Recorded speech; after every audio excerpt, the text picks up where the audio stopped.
¿Ya tienes acceso, Leopoldo?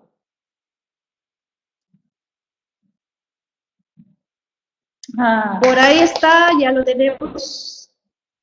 Micrófono.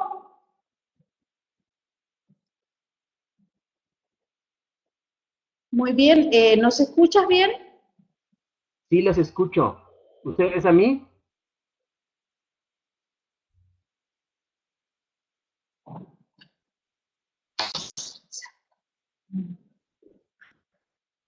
Leopoldo, ¿nos escuchas? ¿Ustedes me Sí, nos escuchan ya a mí? escucha. ¿Los demás pueden escuchar a Leopoldo? ¿Ustedes me escuchan, Texia? Sí. ¿Puedo comenzar entonces? Eh, los demás sí los pueden escuchar, somos nosotras, parece, quien no podemos escuchar a Leopoldo.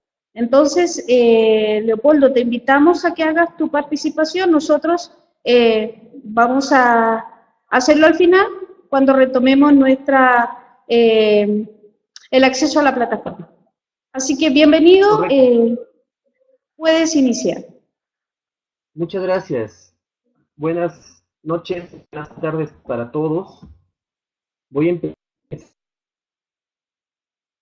con esta exposición que ustedes ya tienen ahí a la vista sobre las reformas religiosas del siglo XVI y las africanas de hoy, teología y misión a debate.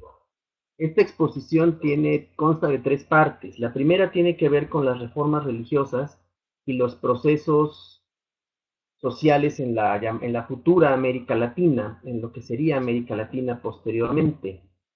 Lo cierto es que siempre se manejan o se expresan en singular, en realidad se agrupan bajo el membrete genérico de reforma protestante, más bien dije en plural, debo decir al revés, se presentan en singular, siendo que es un fenómeno mucho más amplio de reformas religiosas.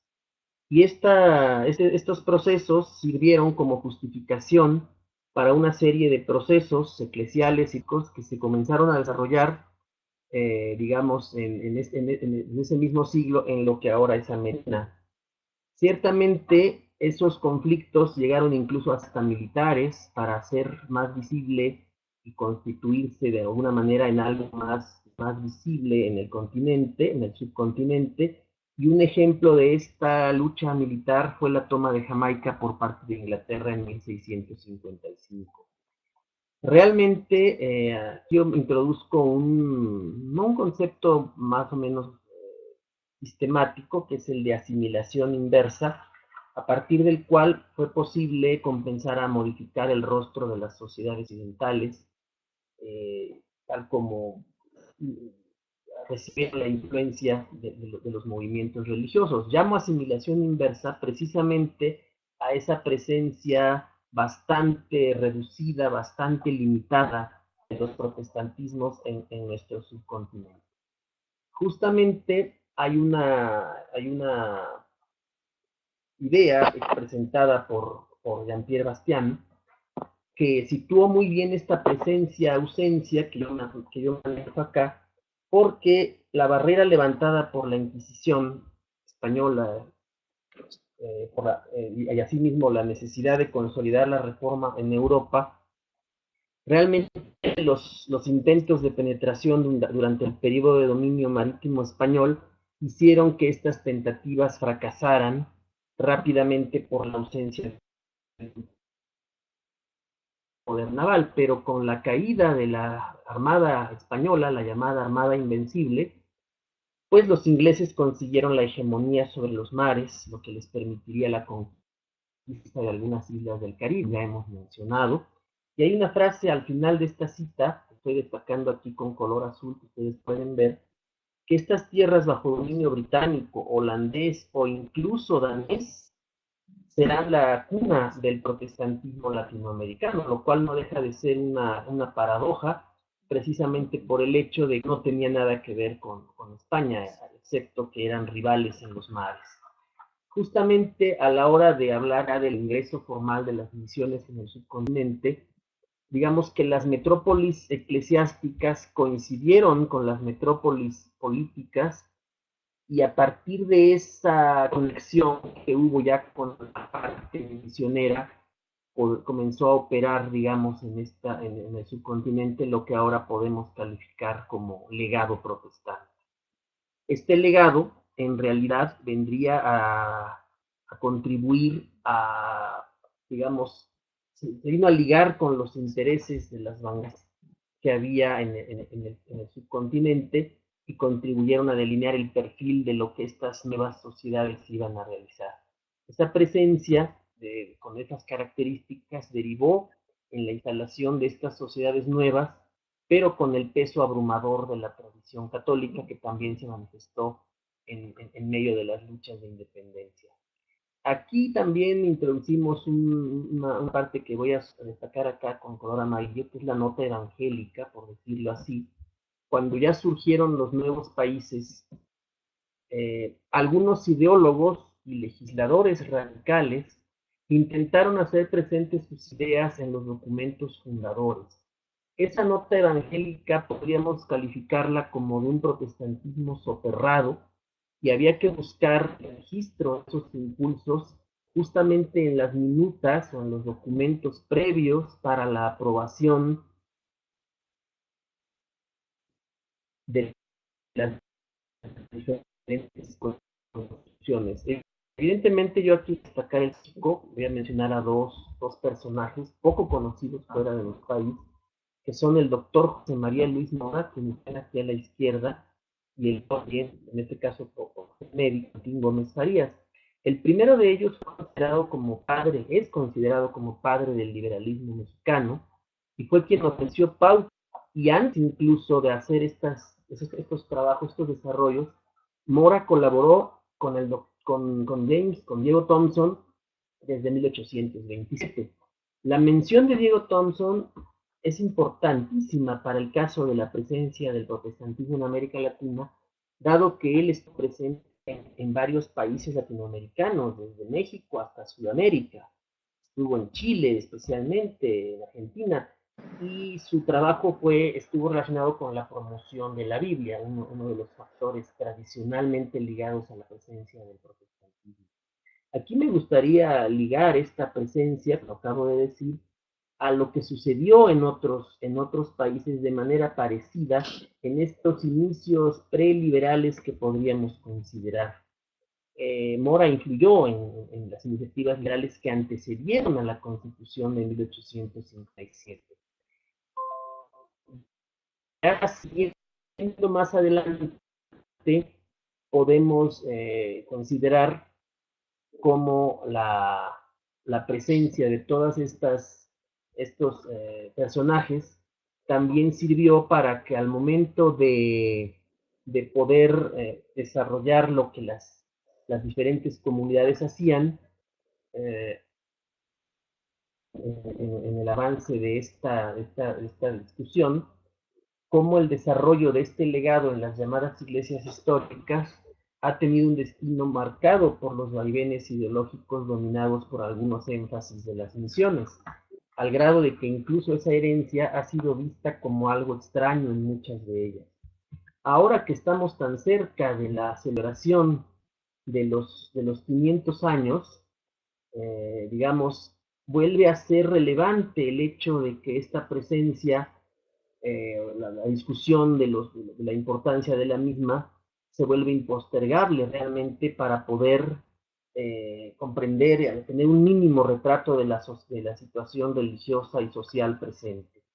De hecho, al momento de seguir avanzando en esta temática, el segundo punto tiene que ver con el protestantismo como una presencia civilizatoria. Aquí le estoy poniendo entre comillas, porque durante mucho tiempo las misiones protestantes se asumieron como un conjunto de comunidades que debían realizar una acción eminentemente civilizatoria. El papel de la Biblia, el papel de la lectura, fueron fundamentales como parte de ese proceso cultural y educativo. Se trataba,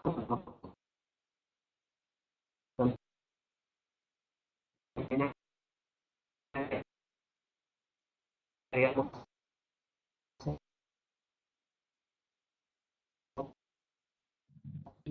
de que las misiones protestantes Únicamente se estableció en el análisis histórico del protestantismo cuando se comenzó a superar el carácter hagiográfico del estudio de la presencia del protestantismo también.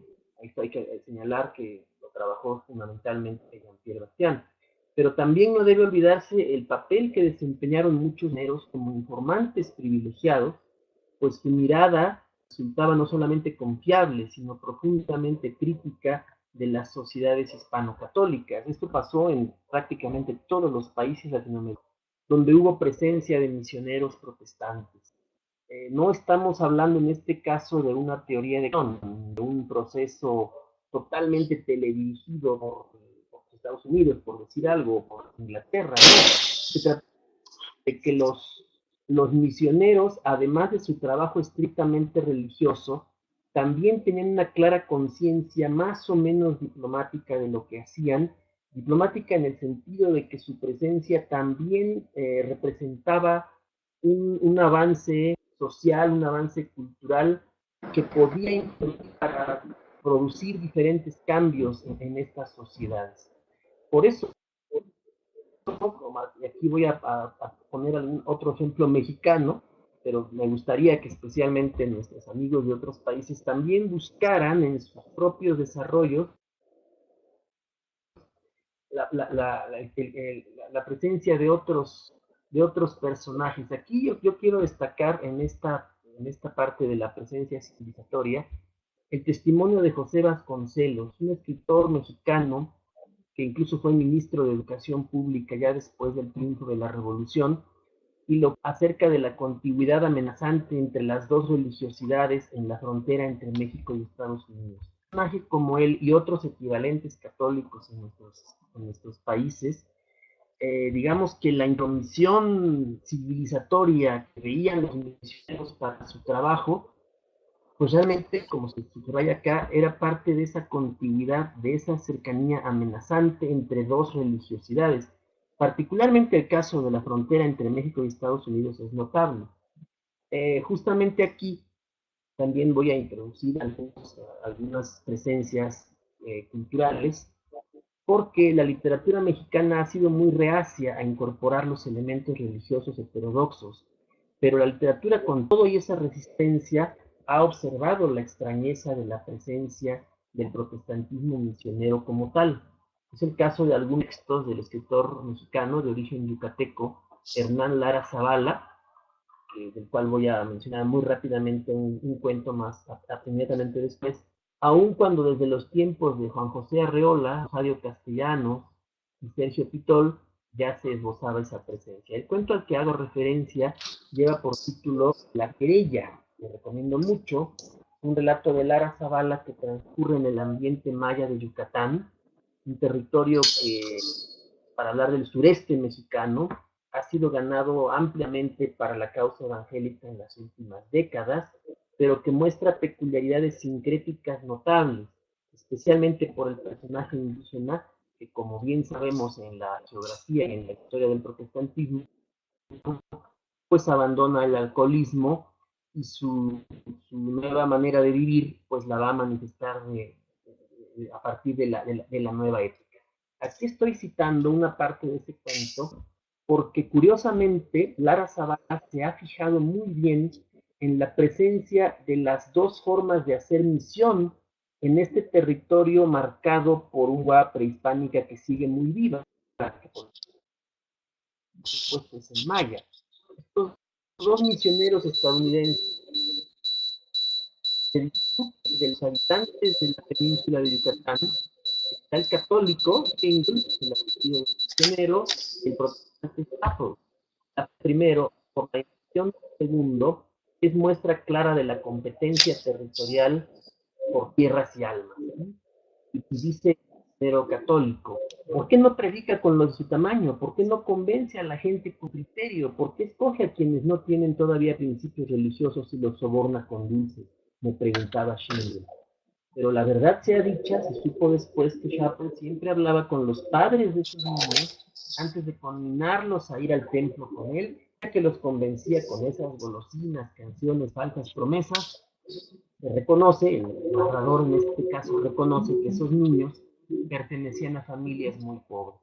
Aquí el ejemplo, sin duda leer el cuento completo con mucha calma, vamos a dar la referencia para eso, se podrán dar cuenta el conflicto misionero se trasladó a América Latina, particularmente a México. En México se encontraron disputándose las almas de las personas a convertir en los diferentes espacios culturales.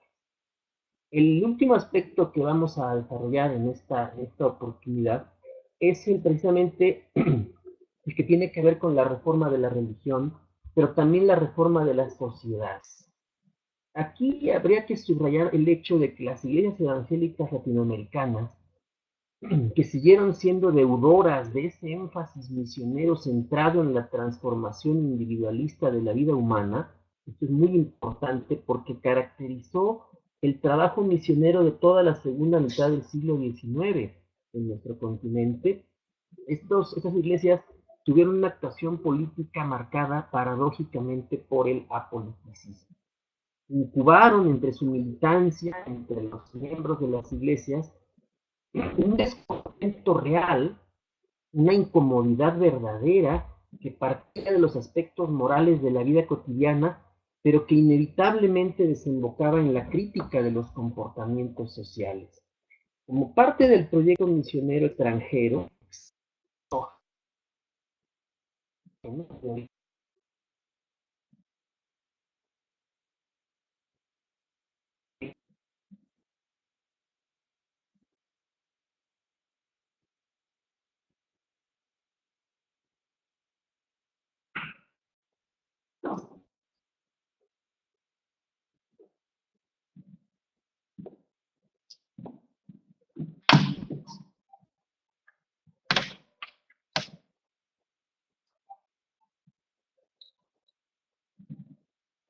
Parece que tenemos problemas con la señal.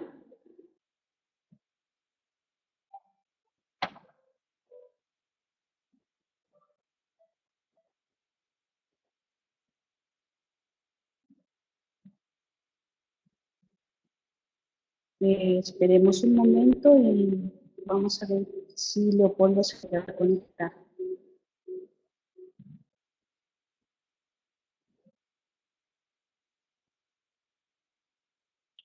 Sabemos las dificultades que hay en el país, así que bueno, debemos ser conscientes en eso.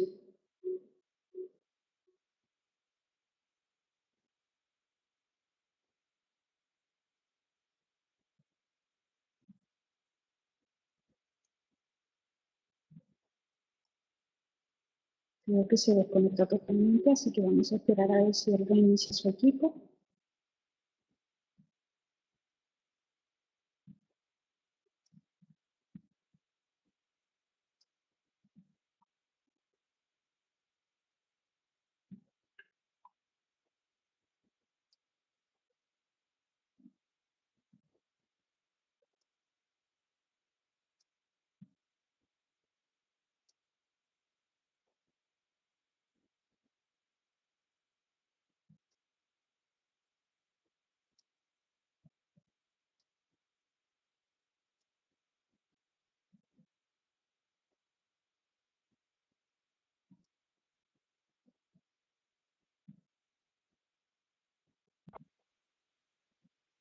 Bueno, según la estadística que nos envía el programa, dice que Leopoldo está por ahí. Muy bien.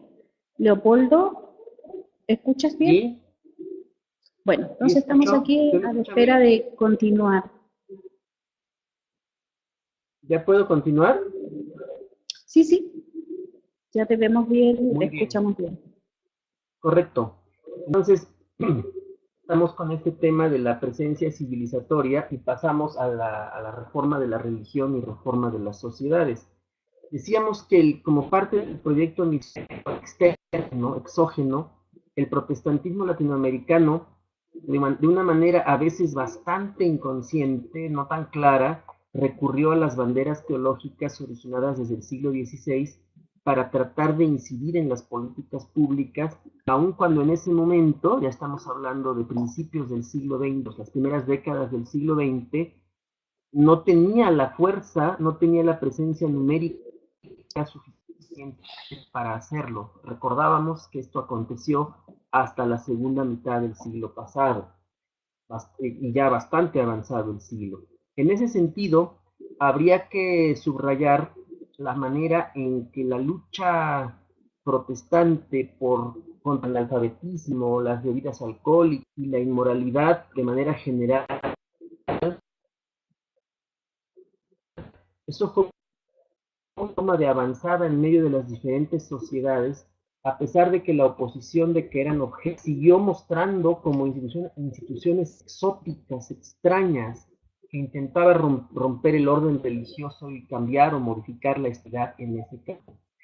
Aquí me gustaría subrayar el hecho de que forma no fue extraño en América Latina, en los diferentes países, pues desde los inicios de la conformación de las diferentes naciones, estos países sintieron la necesidad de modernizar a través de procesos que trataron de golpear los intereses de la Iglesia Católica, la cual reaccionó acremente, duramente, contra las transformaciones o los cambios constitucionales que recibió siempre como agresivas. Hay que subrayar el hecho de que todas las constituciones latinoamericanas siguieron el esquema de la constitución estadounidense. Y esa búsqueda, ese intento por parecerse a los Estados Unidos, no tomaba en cuenta el hecho de que el sustrato teológico de esa constitución pues era evidentemente protestante. Por eso, avanzando acá en este tema, pues tenemos que decir que esa actitud persecutoria e inquisitorial con que reaccionó el catolicismo,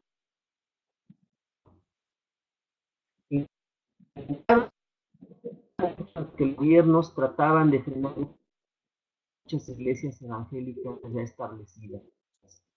En digamos que los diferentes matices por regiones, por países deben también subrayarse. Y nuevamente invito a los que nos escuchan, a los amigos, amigas, que deben buscar también en sus propias historias nacionales esos elementos donde las posturas radicales de las iglesias no católicas empezaron a aparecer como islotes, como señales aisladas de lo que el protestantismo iba a hacer con base en su historia que venía desde el siglo XVI. En el momento en que estas iglesias clarificaron sus proyectos de servicio, la Iglesia Católica recurrió a la defensa de la identidad nacional. Por eso es que aquí hemos colocado la imagen de la Virgen de Guadalupe, porque ella representó, desde los tiempos coloniales, representó digamos, esa defensa de la identidad nacional le sirvió a la Iglesia Católica para destacar que ser protestante o parecerse al protestantismo, digamos, era una ruptura con esa identidad. Convertiría así en garante de aquella identidad a contracorriente de las manifestaciones múltiples de la modernización que se vinieron como un aluvión desde los diferentes frentes políticos y culturales. El guadalupanismo en México y las diferentes variantismo popular en los demás países es muestra de esa reacción y de esa resistencia. Por eso, en el siguiente punto de este tema, tenemos que agregar que las reformas políticas fueron impuestas por una generación de liberales que imitaron, como ya decía, los elementos ideológicos y religiosos de Estados Unidos, que alcanzaron un rango constitucional incluso desde el mismo nombre de los países, Estados Unidos mexicanos, Estados Unidos de Venezuela, en fin, y a partir de ello tuvieron un valor incuestionable en el proceso de reconfiguración de las sociedades latinoamericanas. Cuando se empezaron a aprobar las diferentes leyes de culto en los países, el debate no solamente se amplió, sino que se fue afinando para establecer de manera más formal los derechos de las personas para escoger sus creencias. En el caso de México podríamos recordar la ley de cultos que se aprobó en las leyes de reforma, pero que se hizo formal hasta el año 1860. Y nuevamente hay algunos países latinoamericanos que fueron consiguiendo como un resultado no necesariamente ligado a la presencia del protestantismo. Si recordamos protestantismos de trasplante en Sudamérica, particularmente en el Río de la Plata, la fenomenología es algo diferente, porque en Chile también la presencia de luteranos, alemanes, de anglicanos, del Reino Unido, pues estos grupos por separado solicitaban tener derecho para hacer sus cultos y para tener una presencia religiosa por separado. Eso era aceptado, era tolerado por los gobiernos, pero no era lo mismo cuando las iglesias evangélicas ya instaladas querían tener también, digamos, derechos o una participación similar. En el caso de México, atacar y hasta sentar para algunos compañeros, amigos que están viendo y escuchando, en este tema, hablando muy particularmente ya del siglo XX, una voz que se alzó para mostrar los elementos culturales comunes y también en cuestión religiosa en el subcontinente. Hay un libro que ganó un premio muy importante en España que se llama El Aires de Familia. Es un análisis de la presencia y de los cambios sociales y culturales en toda América Latina. Carlos Monsiváis fue un cronista y polígrafo mexicano de formación protestante, quien redefinió la mutación y la desmutación religiosa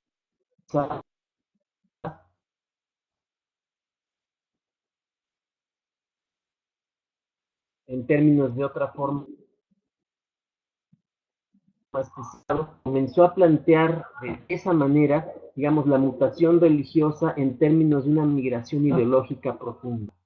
Fue un feroz crítico del catolicismo, enemigo de la laicidad y de la secularización, y no dudó nunca en ver en esa institución la encarnación del a lo que él calificaba de modernidad útil. El trabajo de Monsiváis es que esa modernidad útil podía ser efectiva en la realidad social los postulados ocultos de la reforma protestante, porque finalmente el deseo de modernización, de democratización, de respeto por la tolerancia, para Monsiváis, en el lenguaje que él manejaba, eran postulados ocultos, eran postulados no tan evidentes, porque las diferentes minorías sexuales, religiosas, culturales, al menos en nuestro país, en México, pues tenían que encontrar un lugar para poder establecerse con mucha fuerza y con mucha claridad.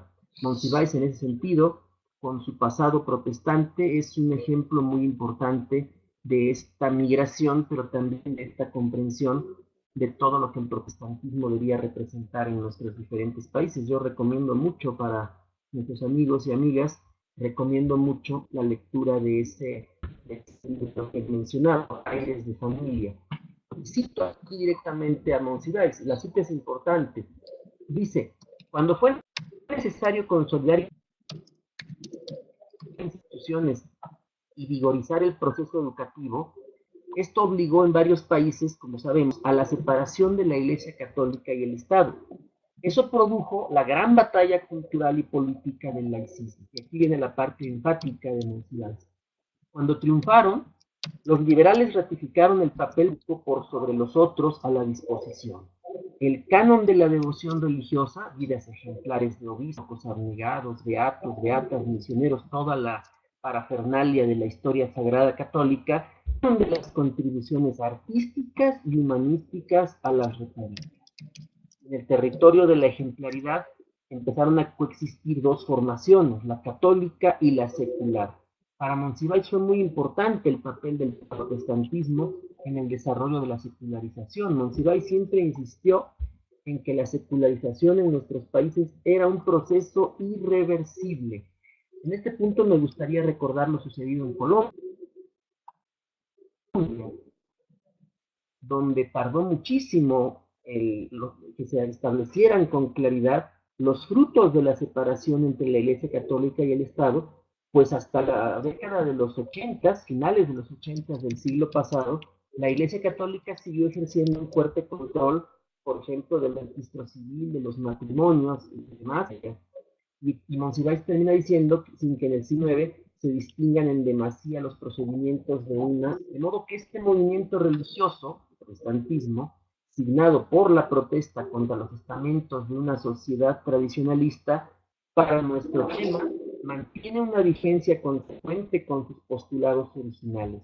Aquí el punto crítico para el objetivo de esta temática consiste en que finalmente la reforma no ha sido suficientemente comprendida. Entonces, cerraremos esta temática. Yo les presento aquí la bibliografía que ustedes a la cual pueden tener acceso para destacar especialmente algunos de estos autores. Ustedes pueden ver allí varios trabajos que hay de Jean-Pierre Bastián. Particularmente les destaco el que tiene que ver con la mutación religiosa en América Latina, también el trabajo de Gonzalo Báez Camargo sobre el doctor Mora, también, digamos, en el caso de México, Gómez Farías, padre de la Reforma.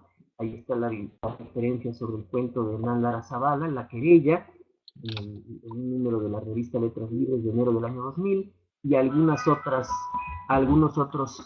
textos que aparecen aquí, que los recomendamos mucho a cada uno de los participantes en esta presentación. De modo que pues estamos a la orden para las preguntas y comentarios que puedan surgir. Aquí la idea central de toda esta exposición tiene que ver con que las reformas religiosas, de alguna manera, al secularizarse su presencia, tuvieron un impacto muy claro y muy preciso en algunas áreas ideológicas de nuestro continente. Entonces quedamos a la orden para recibir las preguntas y demás cosas que pueda haber para responder. Agradezco la atención prestada para esta exposición.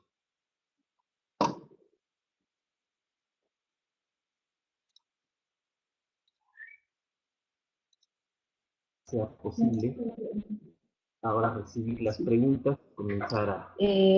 Bueno, Leopoldo, Sí, dígame. en el chat tenemos una pregunta, creo que es de Jesús. Y también Sí, tenemos una de Juan Ruiz. Te doy el micrófono para que puedas ya responderla. Sí, ¿se escucha ya?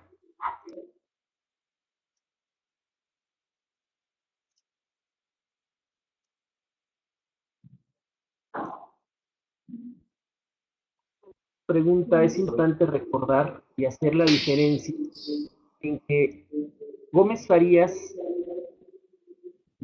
es padre de la reforma política en México ligada al movimiento liberal. En ese sentido, Gómez Farías es padre de la reforma política que buscó la modernización en este país, en el caso de México. Hubo otros personajes equivalentes en otros países que buscaban también esa modernización y en ese sentido, digamos que procesaron una reforma secular, una reforma política, una reforma ideológica, a diferencia de lo que Lutero hizo estrictamente pensando en el campo de lo religioso. Por eso es que en México particularmente, cuando se habla de reforma como periodo histórico, efectivamente puede surgir una confusión, pero esto no puede ser así porque, digamos, que el liberalismo mexicano se encargó de llevar a cabo esa reforma y está bien claro en los procesos históricos del resto del continente la manera en que la presencia, el impacto más fuerte que tuvieron los liberalismos en cada país condicionó, influyó directamente en la presencia de movimientos religiosos heterodoxos como el protestantismo. Yo no sé si a Jesús Arturo le ha bastado esta explicación o podríamos ampliarlas de ser necesario.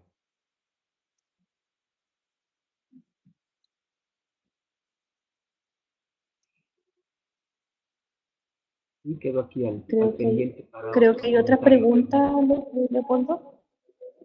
Sí. Que sí hay una respuesta favorable. Aquí la veo ahora. No se está hablando muy positivamente del liberalismo.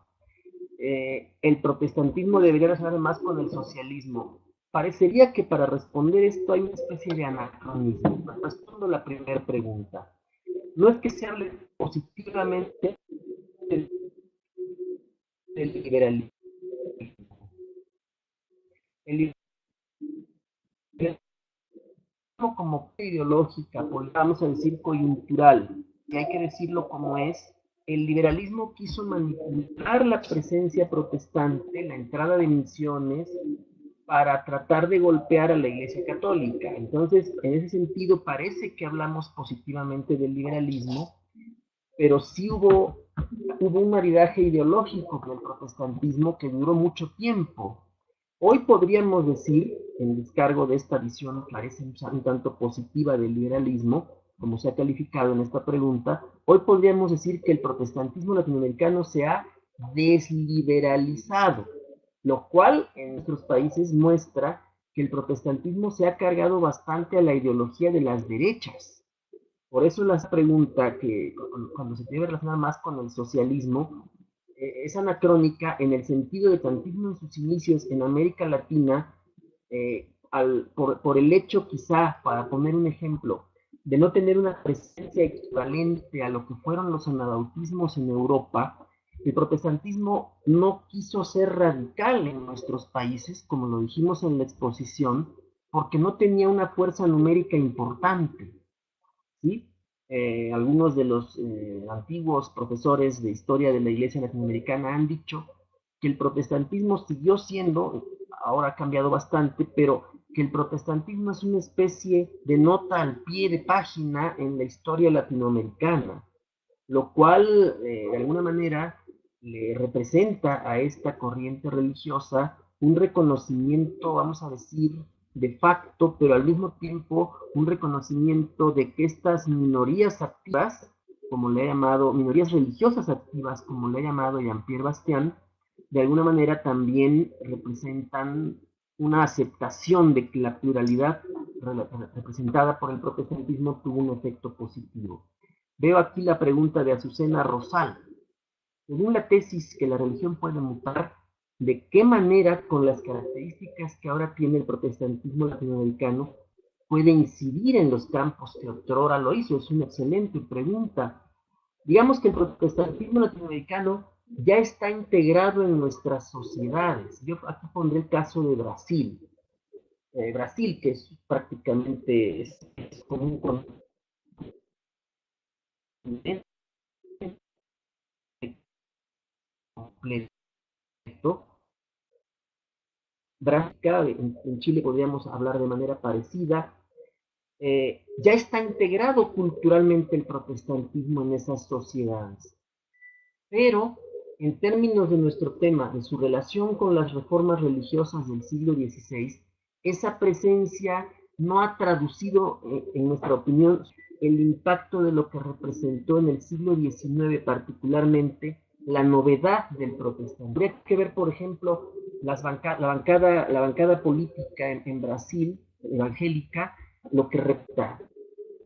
Realmente esa bancada, se busca que haya algo parecido en Chile, en Venezuela, esas bancadas evangélicas en México incluso también, no representan un factor necesariamente de cambio.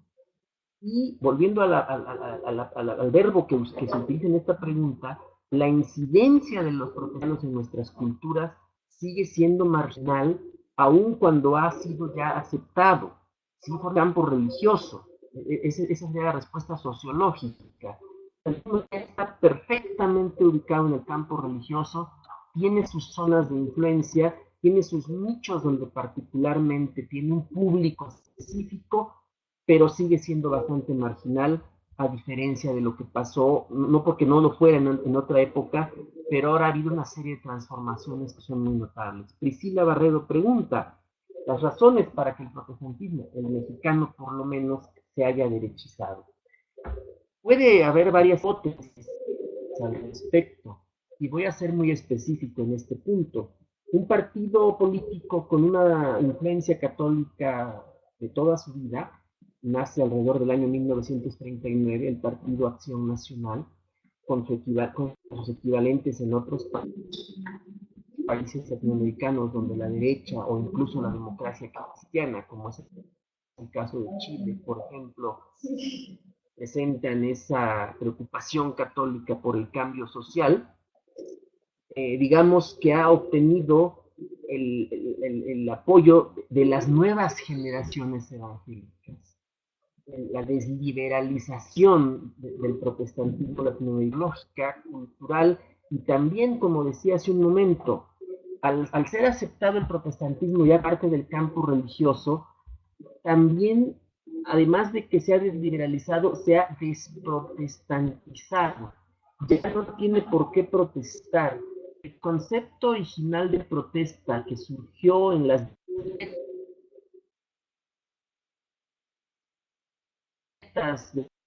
de la época de la protesta ahora en términos sociales y políticos en América Latina ya no es tal. Muchas de las y el uso de evangélico, la palabra evangélico tampoco tiene ya el impacto de antes, y ahora se habla de que estas nuevas generaciones son cristianas, ya no son protestantes, ya no son evangélicas, son cristianas, y eso ha ido lado a lado con esa derechización que hemos estado observando. Ahora, el hecho de que ciertas generaciones nuevas de los protestantismos se encuentran más bien en los pentecostalismos, neopentecostalismos y neocarismatismos, abre las puertas para una nueva presencia cristiana no católica muy diferente a lo que fue el siglo XIX e incluso en el siglo XX. Ahora, Juan Ruiz de la Fuente pregunta, ¿no es una pena que en las iglesias protestantes no hayan aprendido las teologías de la liberación? Bueno, este es un punto muy complejo, es un tema bastante amplio, porque varios observadores, varios analistas del fenómeno de la teología de la liberación han dicho que propiamente procedió de una matriz más católico-romana, más subsidiaria de los concilios católicos, especialmente del Concilio Vaticano II, y también de lo que tradicionalmente se conoce como la doctrina social de la Iglesia. En el protestantismo, a diferencia de la vertiente católica, las teologías de la liberación, que sí tuvieron también una matriz propia, se fueron, debería usar un verbo que no se usa mucho, pero que se fueron subsumiendo, se fueron absorbiendo la vertiente más radical del protestantismo en la década de los 60, particularmente y 70, fue siendo absorbido por esa presencia teológica más fuerte, digamos, más sí, pero que de alguna manera también fue sometida y controlada por la Iglesia Católica. Hay que ver cómo después de la CELAM de 1968, la Iglesia Católica realmente tomó el control de la teología de la liberación. El caso de la conferencia llevada a cabo en Puebla a principios del año 79 lo muestra claramente. Los obispos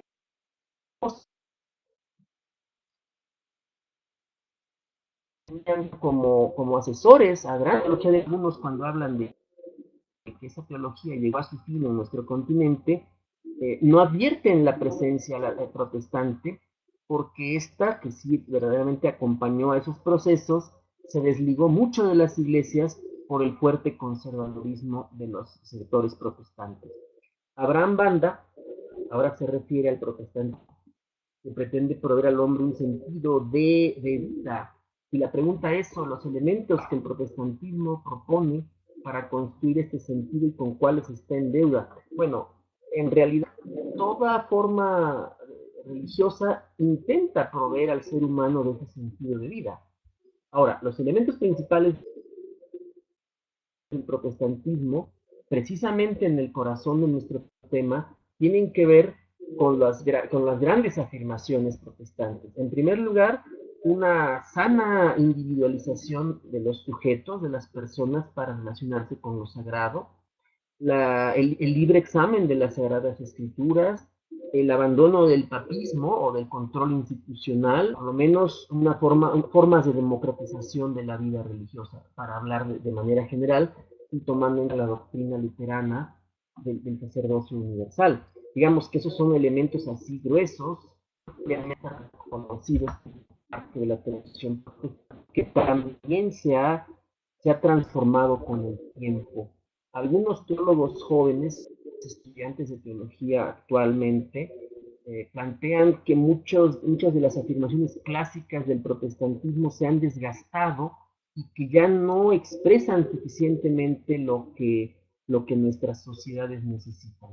Ahí es donde yo vería esa deuda con esas nuevas generaciones y esa nueva de la espiritualidad, la religiosidad en el campo religioso. Por último, yo diría también, a la hora de hablar del diálogo interreligioso, el protestantismo latinoamericano no llegó tan equipado para ello, justamente, y veo que entra una pregunta que tiene que ver con eso, con el mismo, porque el protestantismo no estuvo, latinoamericano no estaba tan equipado para poder reaccionar y responder ante la necesidad del ecumenismo. La pregunta concreta que hace Kevin es, ¿el proyecto ecuménico es contrarreforma? No necesariamente, yo no lo diría así. Parecería que estamos retomando los términos y estamos confrontando términos que corresponden a diferentes.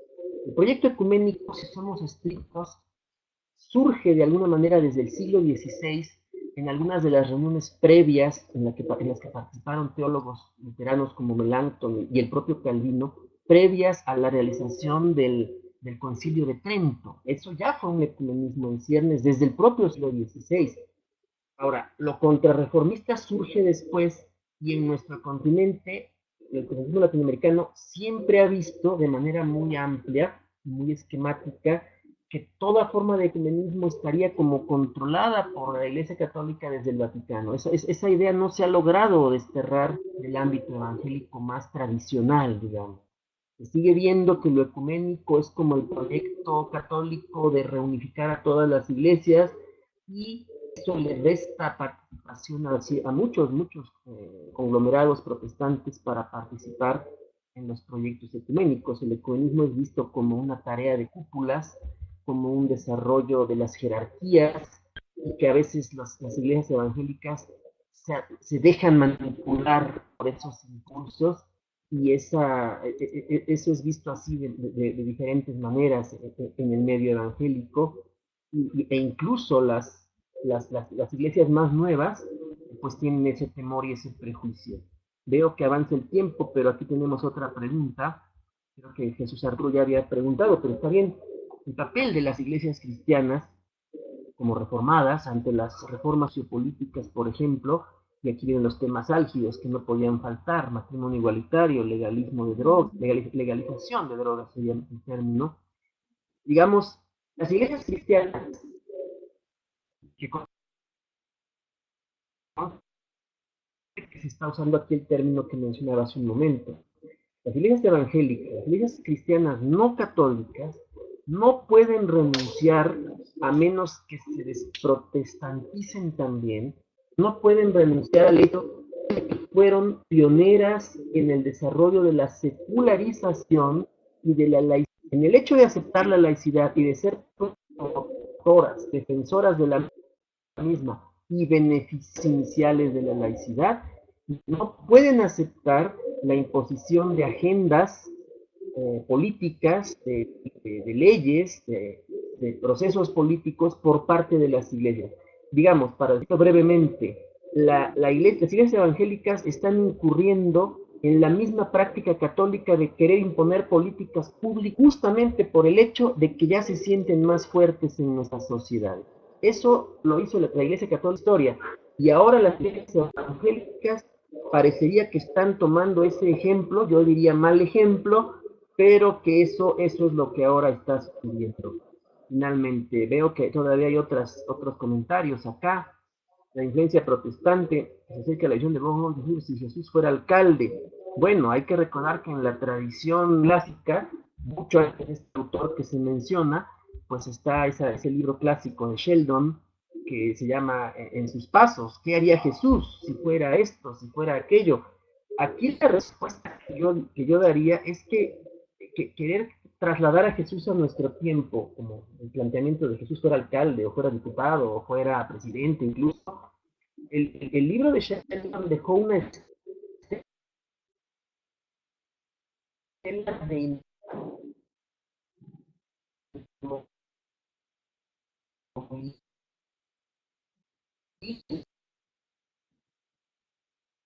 en su movimiento religioso, que no sean las actitudes que tomara esa persona que quiere seguir el modelo de Jesús, finalmente le llevaría a un apoliticismo que no tendría mucha relación con el carácter apocalíptico del movimiento original de Jesús.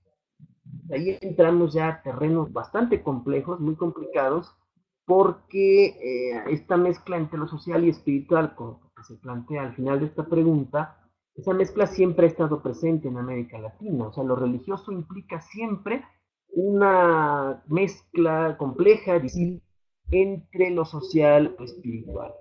Entonces, sí tendríamos que volver a analizar los componentes de la presencia evangélica en varias de sus vertientes para poder advertir cómo ha sido esa combinación a la hora de enfrentarse a la complejidad sociopolítica de nuestros países y según las diferentes regiones. No sé si ya habrán más preguntas, si no sería la última.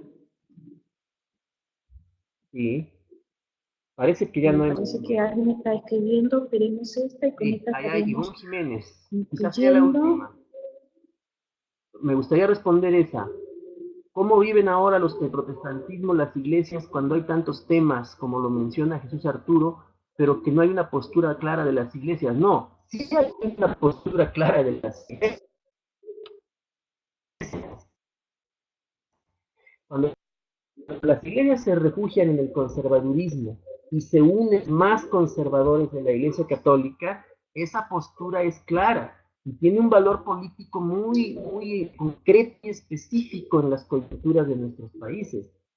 Los cambios constitucionales que han ido avanzando en esos temas tan complicados han mostrado una ficción, sigue siendo una realidad y vuelvo al punto, un un protestantismo conservador ligado a fuerzas de la extrema derecha, sin mencionar al catolicismo como tal, sigue dándole la razón a aquellos sociólogos de otras épocas y antropólogos de otras épocas en las que el protestantismo aparece como un garante nuevo de otras posturas. El caso de Chile es espectacularmente ejemplar.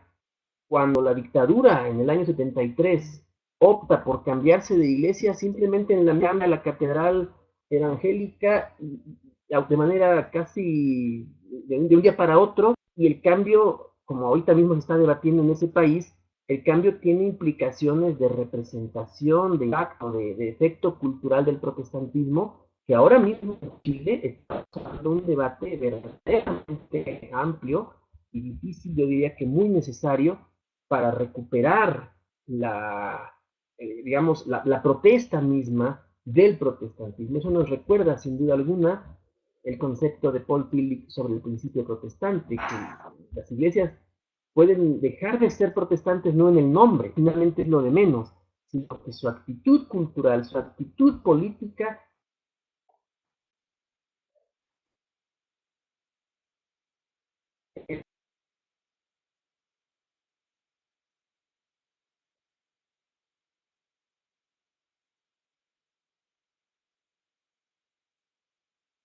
Bueno, creo que Leopoldo ya está con problemas de conexión nuevamente.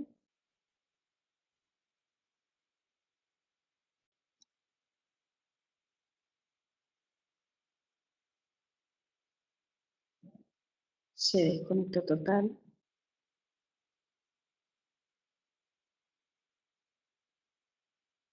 Bueno, ya estamos en la hora. Me imagino que ya en algún minuto van a conectarse.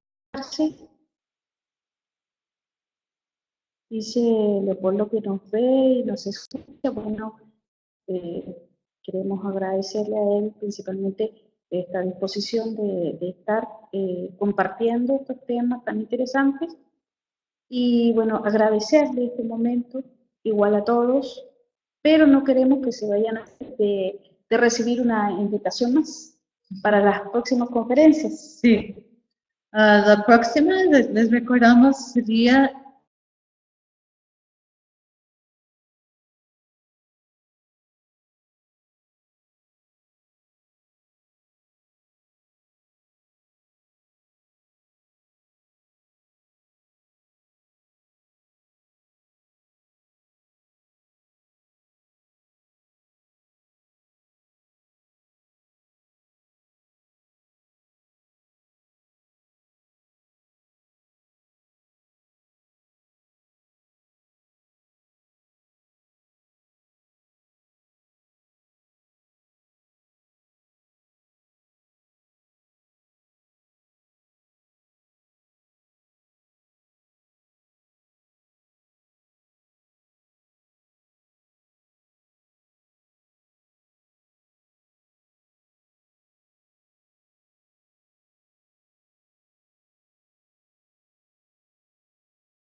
el jueves.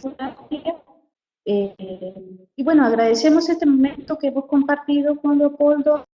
Gracias, yo sé que se estás escuchando, no podemos tomar la conexión de video, pero sí te agradecemos esta disposición. Y recordarles que va a haber pronto libros con estas conferencias y con otras más que obviamente no pueden salir todas al aire, pero para que vayan preparando.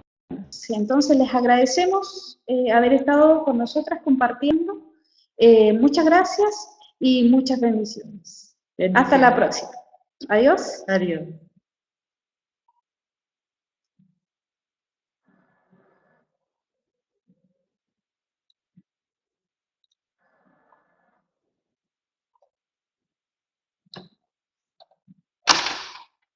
Sí, sí.